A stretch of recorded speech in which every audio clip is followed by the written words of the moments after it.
My name is Greg Gilbert. I'm a professor in environmental studies. I'm an ecologist, and I've had the pleasure of working with Emily Fuentes for the last year. First, I got to work with her for 2 quarters when she was doing a senior internship with me. She did with another student, developing a garden education program at Calabasas Elementary School in Watsonville, which is a really wonderful hands-on opportunity for a lot of elementary school kids to do some really exciting work in nutrition and hands-on science in a setting that really needed it. I was really excited about working with her then because I also wear a different hat as the director of a group called Squibbles, which puts natural science graduate students from UCSC at Watsonville High School doing much the same thing. When Emily had finished, or was finishing with that work, she impressed me with the courage that she had by wanting to not only complete her project, but evaluate whether it worked. And that's something that not many people do. So she developed a research program that was modeled off of another project that we were trying to implement with the high school students to actually go and evaluate whether those kinds of hands-on science programs have an impact on students. And so for the last several months, that's what she's been doing, pushing me really hard to figure out actually how to analyze those data. She also showed a lot of courage in that in order to do this, she had to jump in, learn programming language, remember some statistics, do a lot of writing, and do an incredible amount of work. I've been really impressed, and it's a pleasure to introduce her now. Emily. You can continue. Just tell the rest of my presentation. Let's find it, though. Where did you... All right, so thank you, Greg, for that awesome introduction. And thank you, everybody, for showing up. So, yes, my name is Emily Fuentes, and this is my 5th year here at UC Santa Cruz, and I am affiliated with the Environmental Studies Department and the Latin American and Latino Studies Department. And finally graduating next week. So I am very grateful for these past quarters working under the advisement of Greg Gilbert. And today I'm pleased to present to you all my research based in the field of education. And to start off, I ask the audience to take a moment to reflect upon your K-12 education experience, particularly the science instruction that you received. Did you enjoy it? Did you appreciate it?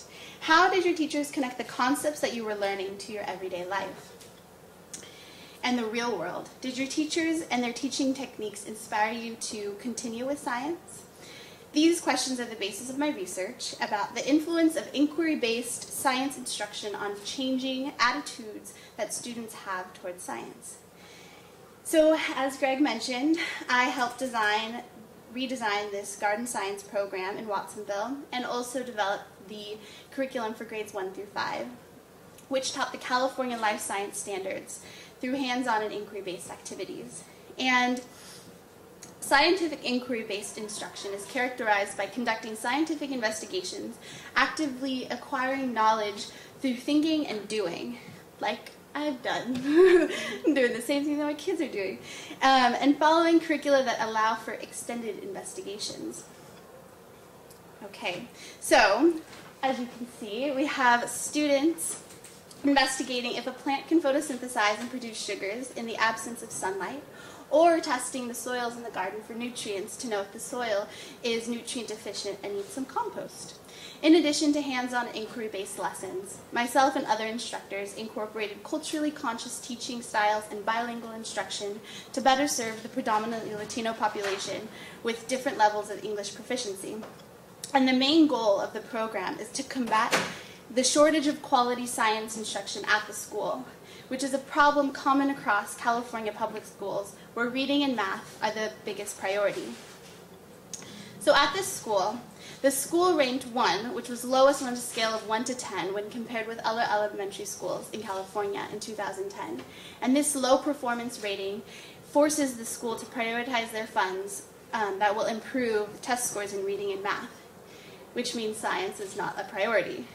But this limited science instruction has numerous repercussions on the students' academic futures, and without substantive science curricula, students do not gain the necessary knowledges and skills to continue in science, nor do they adopt positive attitudes towards science.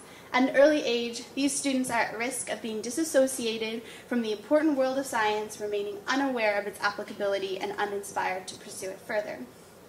With that said, my research examines the extent to which the program that I helped develop shifts these students' attitudes towards science. So if students gain more appreciation for and enjoyment in science, they are more likely to excel in the subject and continue studying it. But the attitudes towards science can only be changed if the program is doing its best to support its students. Therefore, I argue that repeated exposure to science ideas in an accessible manner can influence attitudes towards science. All right. So the participants of my research were students from one 3rd and 4th grade GATE class and 2 traditional 5th grade classes that were involved in their after-school program. And these students came out to the garden science program twice a week for a total of 4 weeks. So they were exposed to 8 class lessons. And the impact of the hands-on inquiry-based science curricula on the students was tested by conducting attitude surveys before and after the program. So I distributed the pre-attitude surveys during the first week of the program in February and distributed the post-surveys 4 weeks later in March. And I collected 40 pre-program surveys and 47 post-program surveys. And this survey, which was an age-appropriate modification of a SWEP study, and SWEP stands for Scientific Work Experience Programs for Teachers. And the questions on the survey included asking students about their past experiences of science, both in and out of school, attitudes about science, level of parental involvement in school, and also asks them to evaluate their science teachers, so myself and the other instructors.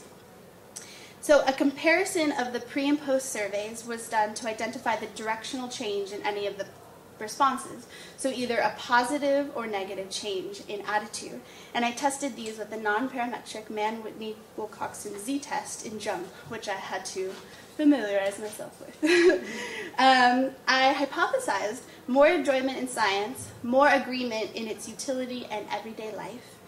I expected students feeling less nervous and apprehensive towards science and increased comprehension of the subject. However, due to the length of the program, I did not anticipate positive changes across all questions. Now, my results are not statistically significant, but I have summarized several trends that I found in the positive and negative attitudes, changes in attitudes. And I will expand on these points separately, but I divided it into 3 categories. There's the importance of science, comprehension and apprehension, and last, scientists. So first, the importance of science. The first statement, the most interesting trend was observed in response to this statement. The science instruction that I have received will be helpful for me in the future. So if the program was successful, let's see if I can figure out how to use the thing. Okay, yeah, so if the program was successful, there would be a decrease in students disagreeing and an increase in students agreeing to the statement. And the observed trend is the increase of students strongly agreeing that science instruction they received will be helpful for them in the future.